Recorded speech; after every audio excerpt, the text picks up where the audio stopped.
વાઘોડિયા નગરમાં રંગીલા હનુમાનજી મંદિરે આંતરરાષ્ટ્રીય હિન્દુ પરિષદ, રાષ્ટ્રીય બજરંગ દળ અને વિશ્વ હિન્દુ પરિષદ દ્વારા સામૂહિક શસ્ત્ર પૂજનનો કાર્યક્રમ યોજવામાં આવ્યો હતો, જેમાં ખૂબ જ મોટી સંખ્યામાં કાર્યકર્તાઓ હાજર રહ્યા હતા.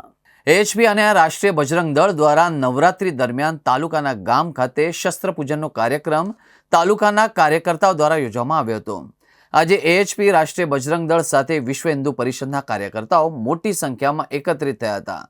વાઘોડિયા જે અંબે ચોકડી પાસે આવેલા રંગીલા હનુમાનજી મંદિર ખાતે સામૂહિક શસ્ત્ર પૂજન કાર્યક્રમ યોજવામાં આવ્યો હતો, જેમાં વાઘોડિયા તાલુકાના બજરંગ દળ પ્રમુખ બજરંગ શર્મા, જિલ્લા બજરંગ દળના નીતેશ પટેલ, અનિલ મહારાજ તથા આરએસએસના ભારતસિંહ બાપુ સહિત તાલુકાના અનેક કાર્યકર્તાઓ હાજર રહ્યા હતા.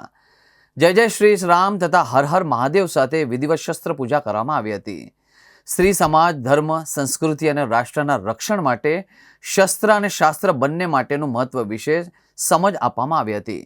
ખાસ કરીને નવરાત્રી દરમિયાન નવદુર્ગા સ્વરૂપમાં દેવીએ દિવ્ય શસ્ત્ર ધારણ કરી રાક્ષસોનો સંહાર કરી શસ્ત્રોનું પૂજન કર્યું હતું. રામે રાવણનો વધ કરી શસ્ત્રોનું પૂજન કર્યું, જેથી હિન્દુ પરંપરા મુજબ દશેરાના દિવસે સામૂહિક અને ઘરે ઘરે પણ શસ્ત્ર પૂજન કરવામાં આવે છે.